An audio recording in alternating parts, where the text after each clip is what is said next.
A very good evening to all our viewers and welcome to Vantage Point. Now, this is where we let you keep a close tab on the political landscape and the changing political landscape. For that, we really need to create discourse and discussion. For that very reason, we've got our political analyst, Dr. Vantage here on Vantage Point yet again. And today is a very special day for you, isn't it? Well, not very special. It's my birthday. Yes, you're growing old now, yeah, is 59. it? 59. Yeah. But still, there's more and more that you're waiting for in your coming years. Is that right? Well, certainly before the big 60, I hope. So what are you planning on doing this whole year? Have you planned your entire year? Because I do that when I... Oh, I don't. I'm glad to hear that a young person like you plans a whole year.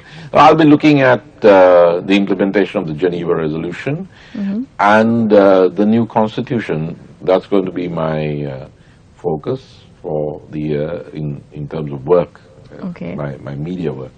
That's nice. So, just speaking about Geneva, there's something important that's happening right now as we speak, the COP21.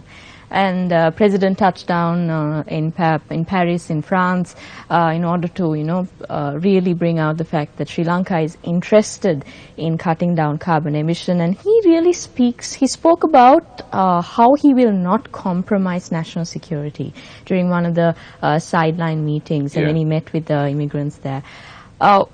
Dr. Dan, can you just tell us as to what really triggered the President to address this issue of national security all of a sudden? Well, I take three things together. The President summoned a meeting of the top field commanders, the battlefield commanders of the last war.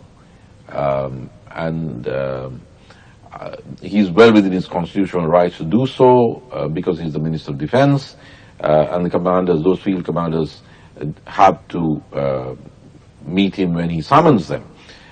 This was Kamal Gunaratne, Shavindra Silva, Jagat Das, etc., etc. The ones who headed up the formations that participated in the final victory. So that was an interesting gesture. It seems to have caused some ripples in the bureaucracy.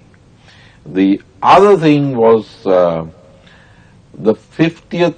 felicitation of Justice Veeramantri on 50 years of being a judge. And President Sirisena spoke at the BMICH. And he said, with judges as distinguished as Justice Veeramantri having been produced by Sri Lanka, I do not see the need for us to have foreign judges. Now that was clearly a reference to the Geneva Resolution. And third was this remark to the Sri Lankan expats in Paris to the effect that he will not compromise on national security. So I think he's positioning himself, he's demarcating his own space on the issue of Geneva and related issues.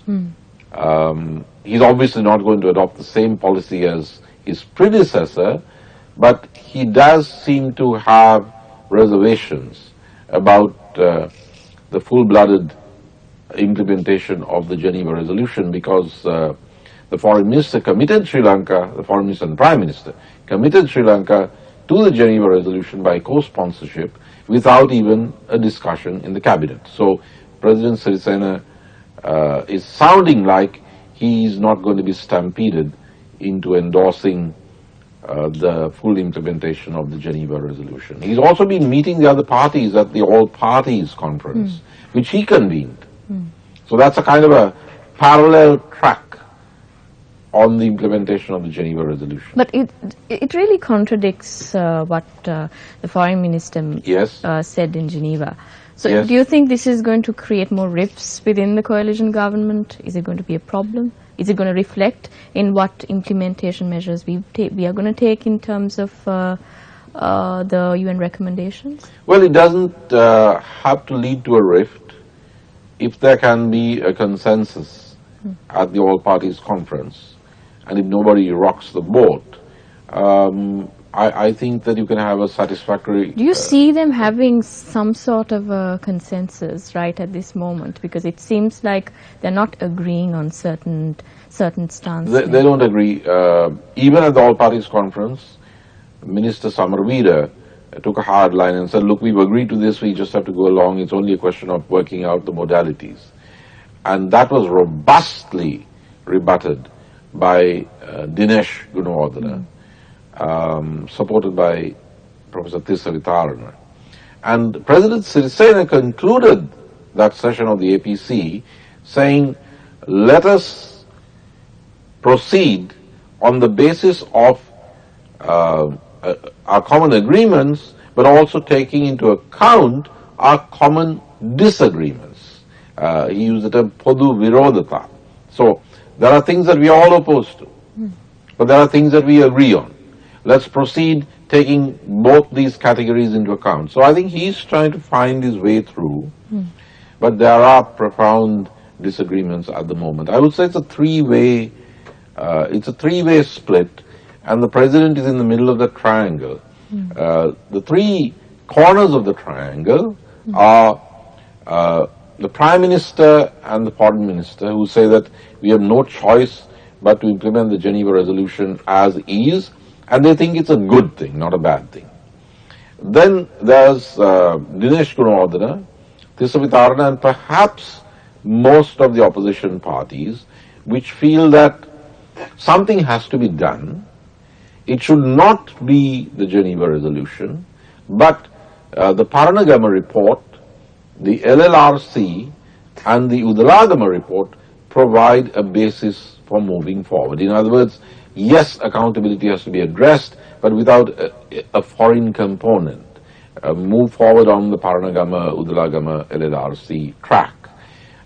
Then there is the third position, not within the APC, but that's the position of the boycott camp, that is Vimal Veeravansa and Uday Gammanpila, who feel that both the Geneva Resolution and the APC should be avoided, that the APC doesn't mean anything, that is just eyewash, it's just camouflage for the implementation of Geneva, and therefore they've opted to stay out of the APC. Now, President Sirisena is smack dab in the middle of this triangle.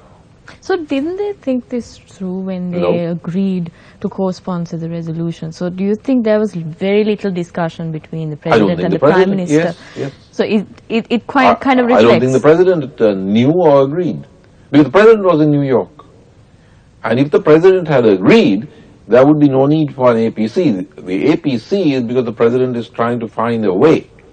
And he's trying to find a way because he's not on board. He's not taken a stand opposing the Geneva Resolution. But in New York, he said on the record to the New York Times that he is opposed to foreign judges and that whatever solution will have to be within the Sri Lankan constitution as it exists. So I think his position is quite different from that of the Prime Minister and the Foreign Minister, and they obviously couldn't convince him or didn't try. What we do know is that this didn't come up in cabinet. It should have been discussed in cabinet. I mean, you can't just sign your country up to something without discussing it at the least in cabinet, preferably in parliament. Now, David Cameron could not intervene in Libya because his parliament was opposed to it. He is trying to persuade the parliament to enable Britain to play a more active role against ISIS in Syria, but he has to carry parliament along with him, even on something as non-controversial as hitting a terrorist organization. So, excuse me, I think that in the absence of any discussion in Parliament, in the absence of any discussion even in Cabinet, there is clearly no roadmap that has been agreed upon, even by the government taken as a whole. The ex-SLFP people who are in the UNP who crossed over to the UNP, I mean, they're basically Chandrika people, they seem to support Mangala and Ranil on Geneva. But the SLFP folk who are in the government, who are more loyal to President Sirisena, but are members of the government, of the cabinet, do not seem to be fully on board the Geneva resolution. And then you have a sizable section, probably the majority of the SLFP parliamentary group, close to 50, who are opposed to the Geneva resolution. So that's the way it stacks up. The JVP seems to be opposed to some important aspects of the Geneva resolution, and they too are in the APC. So it's going to be very complicated. There's a lot of external pressure on the for the implementation. Samantha Power being one source of pressure. David Cameron has been lobbying for what they call accountability.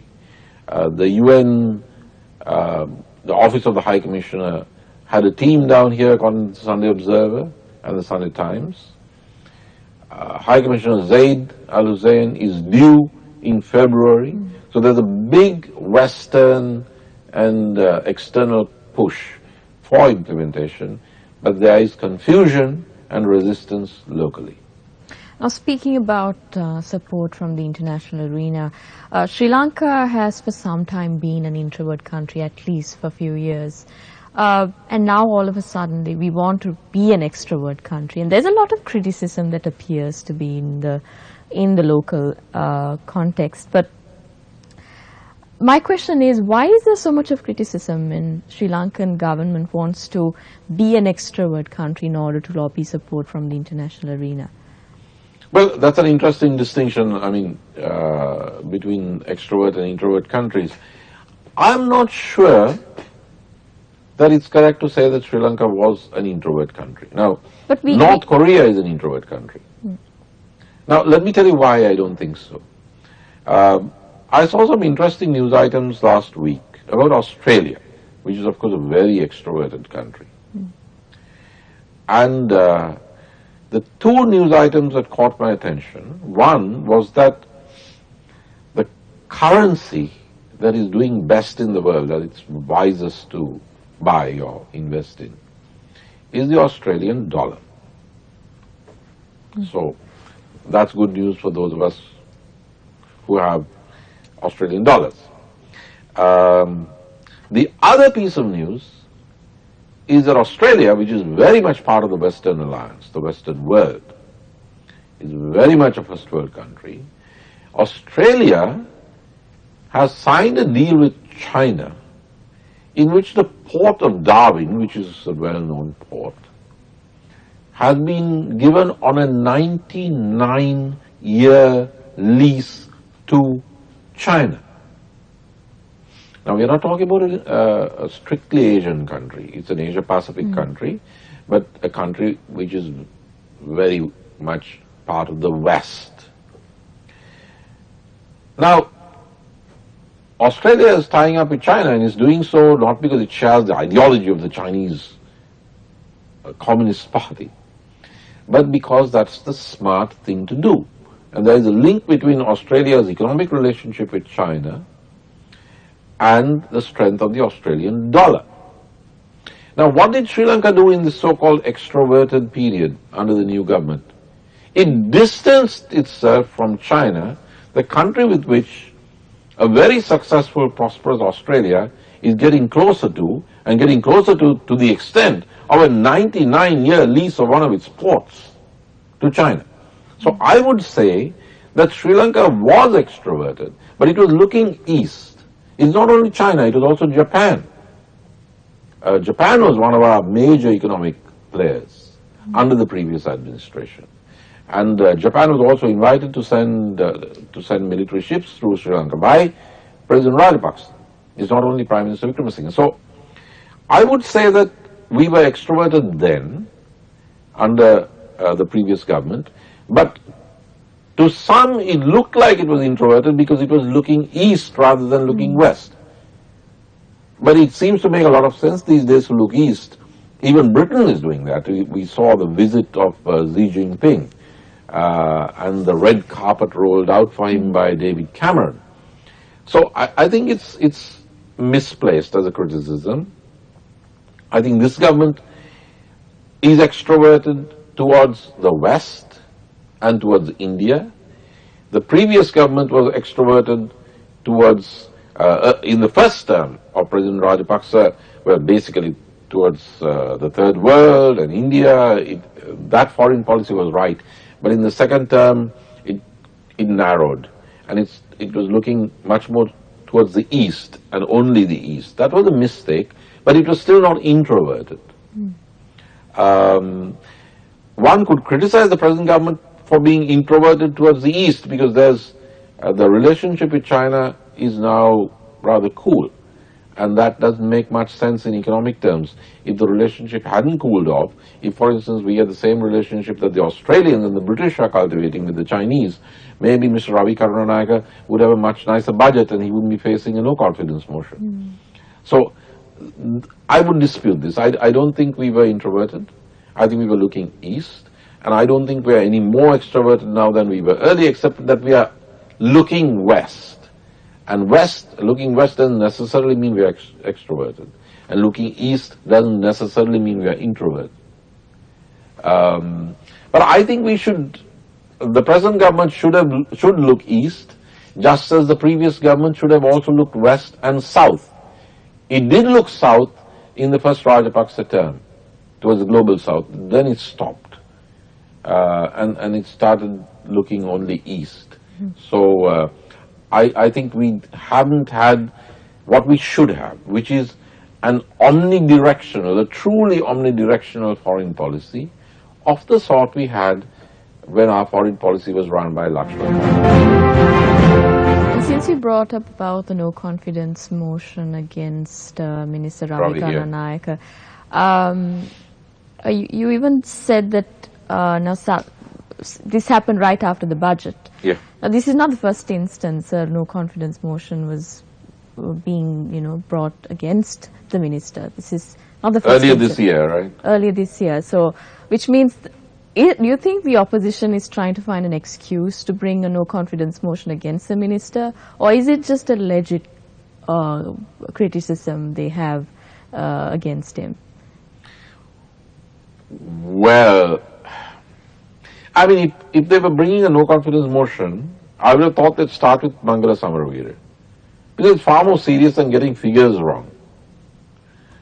If you have committed your country as the co-sponsor of a resolution that is arguably very hurtful to your country, is intrusive into its sovereignty, promises to set up special courts to try the armed forces, and you've done it without consulting your own cabinet, without consulting your own president, then you deserve a no-confidence motion to be brought against you.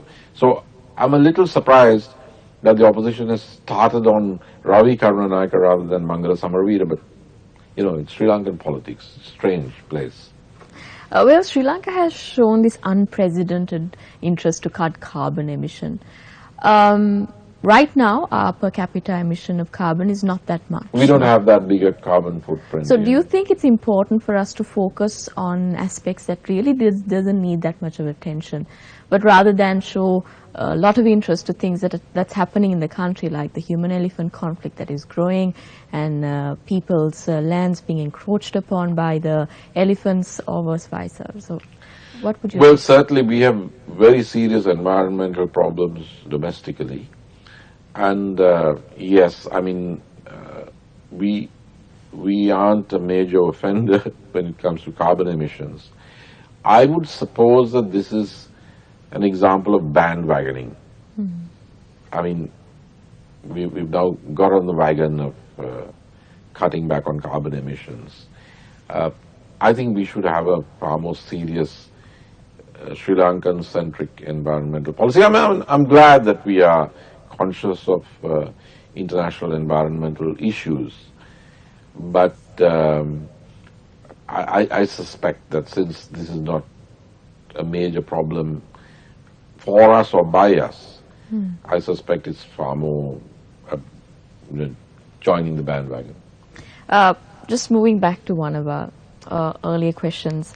Minister Ravi Naik again.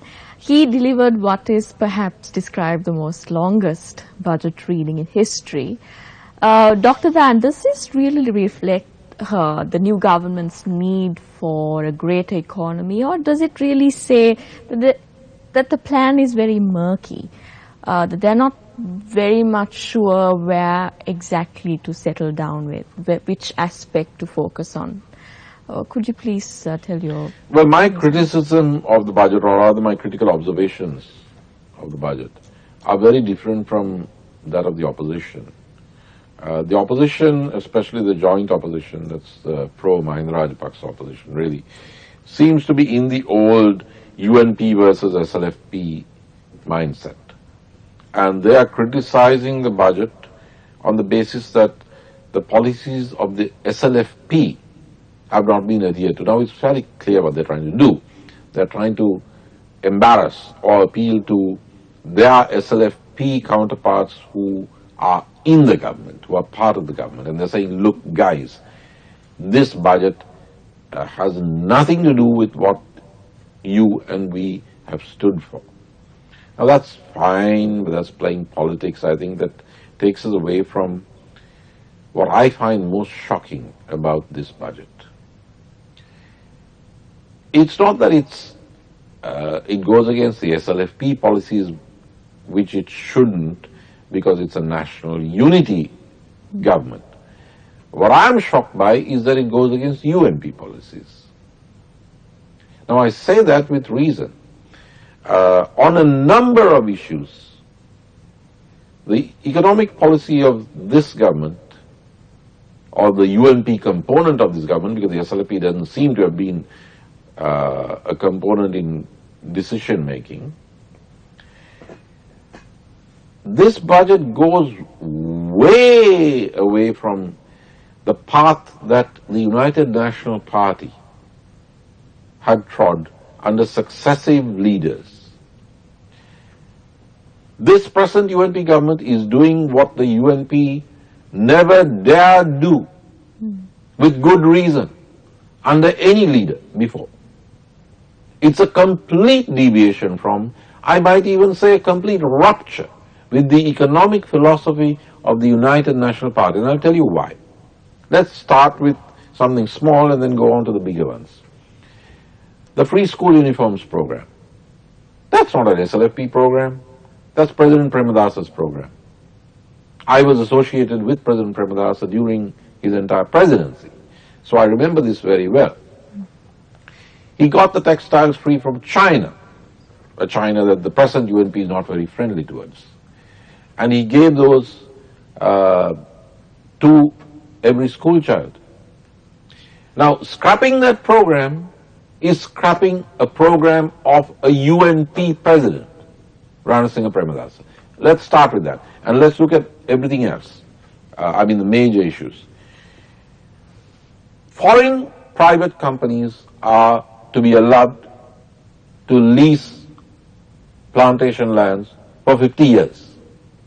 Now, that again is totally opposed to the policies of the UNP. Now, the UNP didn't nationalize the plantations. That was done by the Sri Lanka Freedom Party under Dr. Colvin De Silva and then Hector Kodakadua.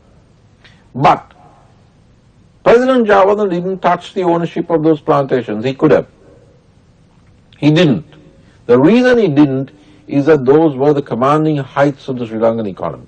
They're strategic. You don't allow any foreigner just to come and grab it, to lease it for 50 years, because they can be your competitors in the tea industry, especially if they're from India. So, President Jayawardena didn't touch the plantations. President Premadasa did, and he was very careful.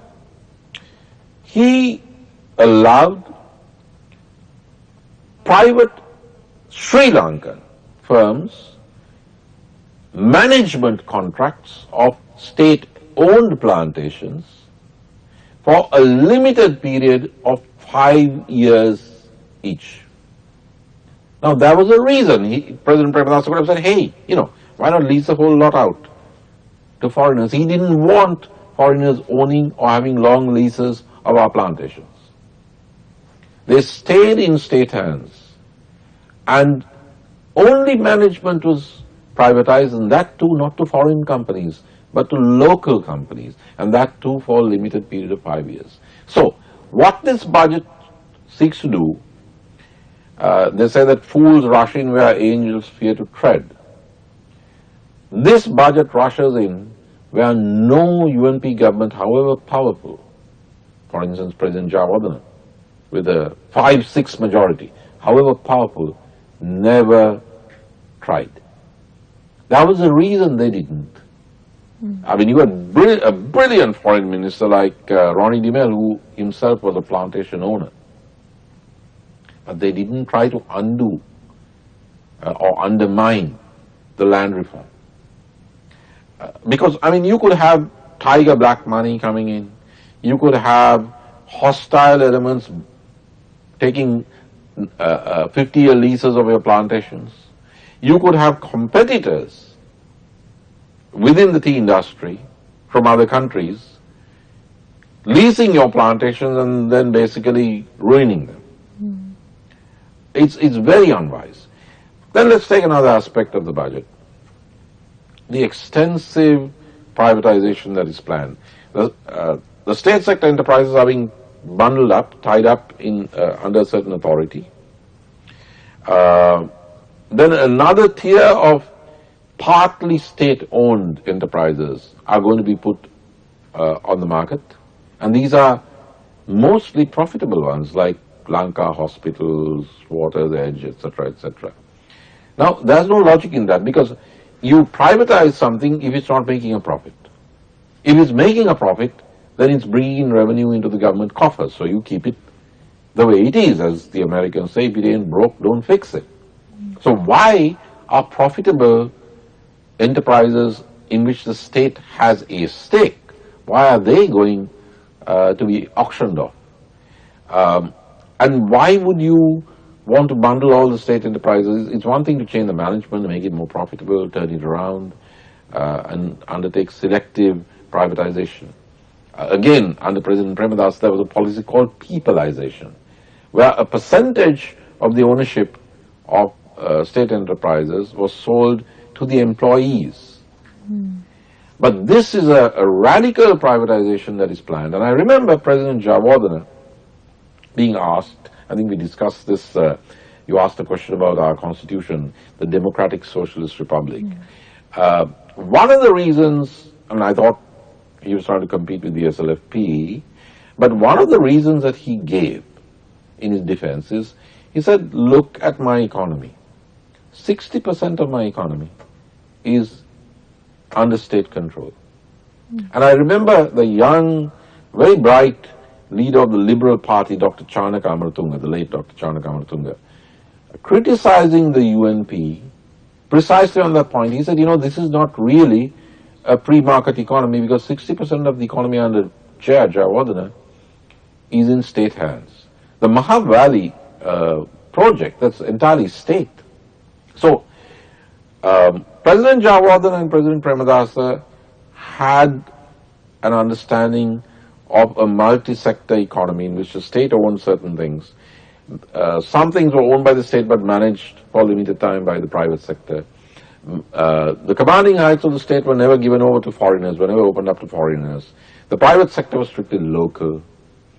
And before Jaya and Premadasa, you had the Senanayaka heritage. And the Senanayaka heritage placed enormous emphasis on the rural peasantry, particularly on paddy cultivation, but in general on agriculture.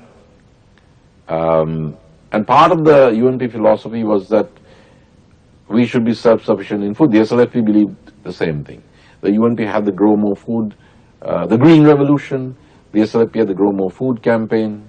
But now, Prime Minister Wickremesinghe and Finance Minister Karunanaka don't seem to believe in prioritizing agriculture and food security at all. Their point is, look, I mean, why bother? We can import this stuff from India. Now that makes the Sri Lankan economy extremely vulnerable, and that's a move away. So there's a move away from agriculture, which was the heritage of the Senanayaka UNP. There's a move away from the JR period of 60% of the economy in the hands of the state. There's certainly a move away from the Premadasa period and programs such as the free school uniforms for school children. And Dr. Zan, we obviously had a thriving economy during the 70s and the 80s, but do you think it's time that Sri Lanka resorts to a more liberal way of thinking when it comes to bettering the economy for the future? Well, I think that we should study best practices. Best practices means what has worked in other countries which are similar or as concerns similar problems. And I think that liberalization or not depends on the sector of the economy. It also depends on the degree of liberalization. Now, I think that giving management contracts to the local private sector was a liberalization which President Premadasa undertook. But that liberalization had its limits. It didn't allow foreign private companies to come into the plantation sector. So, liberalization, yes, but selective, after great deliberation. But what is now happening is an ideology of liberalization. You must never apply ideology to the economy. It has to be pragmatic, practical. The other thing is the relationship with China. Like I said, I mean, the Australians have decided to hook their economy up with the Chinese. And symbolic of that is the 99-year lease of the port of Darwin to China. Then why is this government so unrealistic as to take its distance from China, with which we had a very good economic relationship, which is irreplaceable? I mean, look at Britain. Britain and Australia are turning towards China, and we are turning away. Now, if we are looking at the future of our economy, well, liberalization alone is not the answer. The answer is to have the right kind of relationships with the people who have the money. And we have just taken a distance from the Chinese, which everybody, I mean, it's the economy that everybody else is looking at. Doesn't make sense to me. I think there's a strong ideological dogmatism here. I read an article by one of the new advisors to the government, Professor Razin Salih, whom I know as a friendly acquaintance. He's of Sri Lankan origin. He wrote a piece for the Daily FT. He's come over, I think, as the head of the Institute of Policy Studies, which is affiliated to the Sri Lankan government. And he says that the new government has a prime minister who is pro-private sector, which is a good thing. He says the president is not, which is not a nice thing to say about the president, but still. And he says, look, we need to use certain models. One is Ronald Reagan's America, Margaret Thatcher's Britain, and Chile in 1973-74. He actually says 1973-74. Now, in 1973-74, Stephanie, a military dictatorship took over in Chile. Shot the trade unionists. I'm not saying Razin is suggesting we shoot Mr. Lal Kanta, but crushed the trade unions, crushed the social welfare system of Chile, brought in economists from Chicago, from the Chicago school, they were known as the Chicago Boys, and implemented a free market fundamentalism which sent Chile into severe economic crisis in the 1980s. So, how can anybody, an economic advisor to the Prime Minister, how can he conceivably talk about the economic model of the Chilean dictatorship of Pinochet as a model for Sri Lanka today? And as far as Ronald Reagan and Thatcher go, the yawning economic inequalities of Reagan and Thatcher caused so much disaffection in those societies. I mean, there was a poll tax revolt which threw Thatcher out because of her economic policies. Her own party rebelled against her. Now, why on earth would you want to do this? If J.R. Jayawardena, who was actually elected to office before them in 77, but was there throughout the Reagan and Thatcher years, he was very close to them. He was a former finance minister in 1952. We had one of our most brilliant political politicians, Ronnie Dimel as our finance minister under President Jayawardene. They never tried to imitate Reagan or Thatcher because they knew that it wouldn't work in Sri Lanka. And in fact, it worked only partially in Britain. So I think that the UNP component of this government has abandoned the economic philosophy of the UNP of the past. It's not improving on it. It's not a third stage. It's a complete deviation from the UNP's economic revolution. And it's experimenting with a dangerously ideological neoliberal model of market fundamentalism and radical privatization. Well, the Sri Lanka Freedom Party looks divided. Why? The answers after this short commercial break.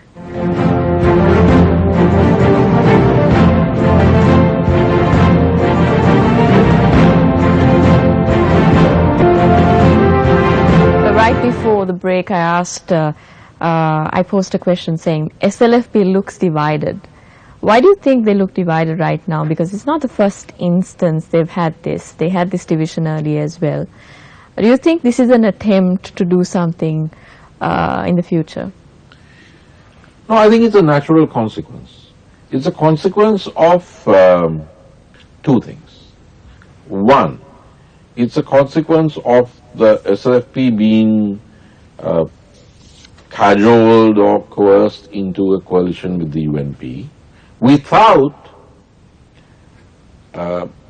summoning a party congress, without a proper broad-based deliberation as to whether or not it should go into this alliance with the UNP. So it was just two very limited deliberative bodies, the Central Committee and the Working Committee and so on, stuffed full of politicians who were defeated by the SLFP voters in the preferential voting on August 17th.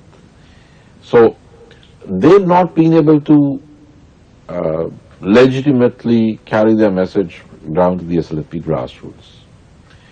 Therefore, the SLFP has not gone along en bloc. It's only a part of the SLFP that has gone into the coalition with the UNP.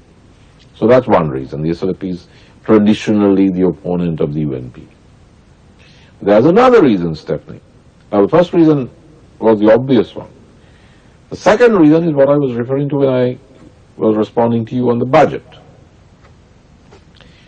This UNP has not made an effort to shift to the center so it can carry the SLFP along with it. The UNP is a center-right party. The SLFP is a center-left party. Now, if you're going to get a center-left party into a coalition and keep it there and take all of the SLFP or most of it along with you, then you have to shift from center-right to your left a little bit and meet at the midpoint. But the UNP, far from doing so, has been moving further to the right of the traditional UNP itself. So, on economics, it's proposed radical privatization and foreignization and a cutback in social subsidy, because the removal of the free school uniform is a removal of social subsidy. Therefore, it is moving further to the right, and therefore it can't carry the SLFP along with it.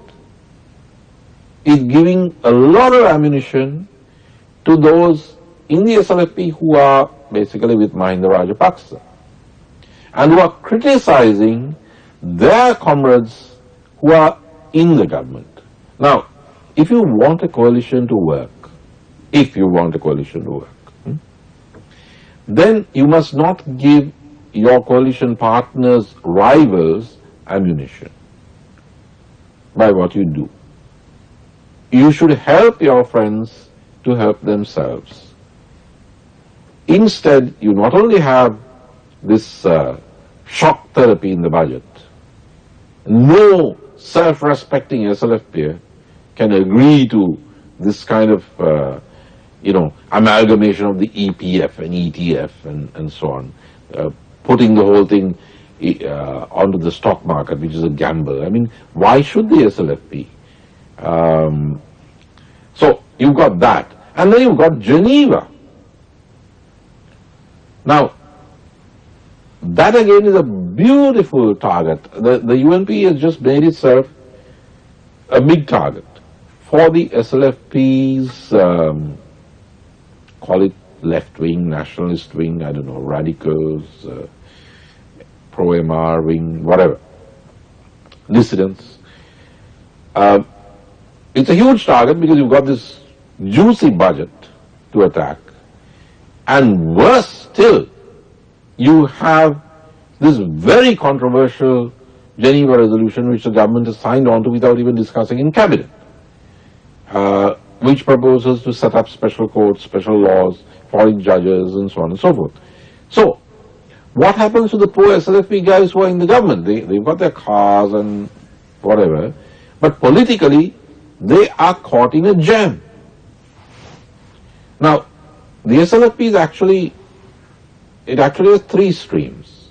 That's easy to remember because each stream is identifiable with a personality. You've got the pro-MR guys and girls who are maybe close to 15 number, high 40s. They are in opposition.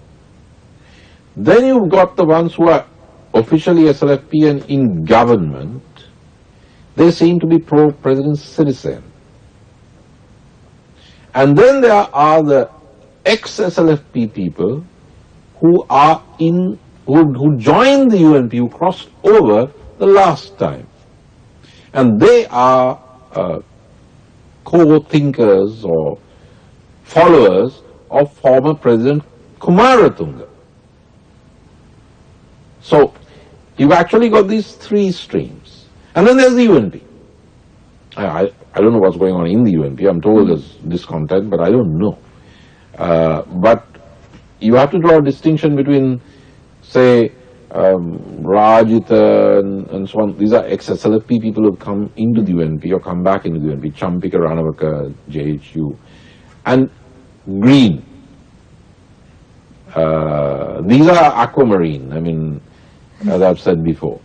And then you've got pale blue, that's President Sirisena, and then you've got dark blue, dark red Mahinda.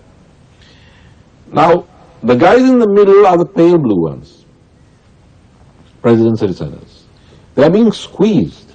They are being sandwiched between the Mahinda Rajapaksa guys and a UNP which is increasingly right-wing and very controversial. I mean, they delisted the diaspora organizations, one of which still bears the name Elam Tamil. Elam Tamil. It's going ahead with the special courts. It'll probably have a quasi-federal constitution next year. So, therefore, you're always going to have dissent within the SLFP. So, it's a tug of war between President Sirisena's the patronage that he can use to poach people from the Mahinda Rajapaksa camp. The grassroots discontent at the SLFP's grassroots, I don't know enough about the country, but the SLFP's grassroots getting madder and madder at the UNP policies and madder at their own guys who have crossed over to the UNP and not to the UNP but to the government. So these are the cross currents. Now President Sirisena himself is trying already in the All Parties Conference to dialogue with some of the pro-MR opposition. Because he knows that he's going to face a threat from the UNP. There's a Cold War there already. And he can't do it only with his guys in the SLFP. He needs, as he did during the 19th Amendment earlier this year, he needs the support of the pro-MR guys. So you really have a tripolar situation. Ranil, President Sirisena, Mahinda Rajapaksa. Even though he's not the leader of anything, but obviously he's a player. You can make it I don't know, you can make it a four-sided thing if you bring the TNA, but if you're really talking about the political mainstream, it's tripolar. And if you want to be very naughty, then we can bring in the external factor. And if you bring in the external factor, then again the picture shifts. You have the US, UK supporting Ranil and Mangala. You have them supporting Chandrika, but not as much as they support Ranil. That may change if Hillary comes in, because CBK has some connections. Ranil is far more UK, British Conservatives, than the US Democrats. But basically he's the West's man, he and Mangala. Then you've got CBK, who's backed by, well, frankly, India. I don't know whether they've over-invested in her and her faction, because it's not a very strong faction. It's noisy, but it doesn't have any grassroots support. She doesn't have any grassroots support.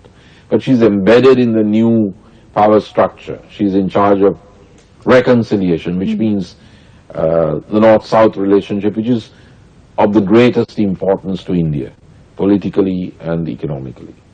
So you have Washington, London backing Ranil, Delhi backing CBK. President Sirisena also backed, I think, by Delhi, liked by the West, but he's not really their man. And it looks like Beijing also has a cordial relationship with President Sirisena. So President Sirisena seems more Asian. Delhi, to a lesser extent, Beijing. And then you have former President Rajapaksa. So it's really four then. It's Ranil, Chandrika, Maithripala Sirisena, Mahinda Rajapaksa. And Mahinda Rajapaksa would, as his travel schedule shows, is probably still very close to Beijing. Though, of course, he's identified in the popular mind as a kind of a Putin figure. I mean, I'm sure he also admires Putin and Russia. But this is the way it plays out. Washington, Delhi, Beijing. Washington more with the UNP. Delhi more with the SLFP, CBK, Maitri faction. And Beijing probably closer to the pro-Mahinda Rajapaksa camp of the opposition, but trying to make inroads into the UNP, having a dialogue, because they know the UNP will have to come to them cap in hand someday for money, and maintaining its traditional friendship with the Sri Lanka Freedom Party, which means President Sirisena. So that's the way I see it. And also, if you could maybe speak a little bit about the women representation, and they trying to bring an affirmative action to actually bring in a quota so that there will be more women representation in Parliament. And this is something that other administrations haven't really resorted to. Do you think we really need to give credit to the government in order so that they've brought this up? I have to say very frankly that this is one issue on which I am closer to the government than I am to the opposition or the previous government. And in fact, that is the one issue on which I support what Samantha Power said when she addressed the youth in Colombo. I was appalled at the rest of what she said. But I am very pleased that she pointed out that Sri Lanka's representation in terms of women in Parliament has crept up from 2% to 5%, and that's just not good enough. So I commend the government. I think that women's voices are heeded much more by this government than before. And also, so I'm glad about that. And also about local government bodies and how they want to introduce a mixed system. How feasible is this plan for us? Well, there seem to be problems within the government, because even the JVP is raising questions. Champika has said there won't be a change, but the government has signaled that there would be. The electoral system is one of those sleeper issues. The best of friends can fall out on that because every party looks at it from the point of view of their interests quite naturally. The JVP is at one with the minority parties on issues of electoral reform. But all of this feeds into the strangest things, into realpolitik. For instance, if the official SLFP feels that the best way to outmaneuver the pro-Mahinda Rajapaksa dissidents in their own party is to entrench a two-party system, i.e. go back to the old Westminster model, which Jaya Jayawardena overthrew, by the way, by bringing in proportional representation. Now, if they think, look, we can finish off this guy Mahinda Rajapaksa by entrenching the two-party system because we control the SLFP officially, and the other guys control the UNP, and if it's just the two of us, then Mahinda's guys will not be able to run for election. I mean, they'll be weak. Then you will have a tendency to go for such a solution. But what happens then to the TNA? What happens if you have a two-party system again, a two-party, overwhelmingly two-party dominant system? The dice is loaded. JVP, FSP, TNA, SLMC. Part of the TNA and SLMC are a very important part of the coalition. Well, they're supposed to be opposition, but part of the governing bloc. What happens there? I mean, the JVP will probably fight tooth and nail against it. Already, on the budget, if the EPF-ETF thing goes through, I think the JVP unions will be restive. They'll be restive also because they don't want the Frontline Socialist Party to be able to win over the trade unions. I watched a brilliant speech by Duminda Nawagamu of the FSP on the budget. So they would compete with the JVP will probably move left. What I'm saying really is that a number of issues are coming up, specifics of the budget, the special courts, the new constitution, the electoral system, where you would probably see an unexpected, unorthodox, very dramatic recomposition. You will have patterns, it will be kaleidoscopic. You will have different patterns forming on different issues and then breaking up and reforming on another issue and another issue and another issue. And it all impacts on the other. If you start fighting over electoral reform, you're really not going to help on something else, are you? If you feel threatened. And if you're really mad at somebody on the constitutional structure, you're not going to cooperate on economics. So we are in for a very exciting 2016 with the three external players I told you in the background. The West, US, UK, India, China, and of course Japan and others, the EU playing a part. So very interesting times ahead, promising to come back to tackle some of the key issues of politics. We will see you again next week, same time, same place.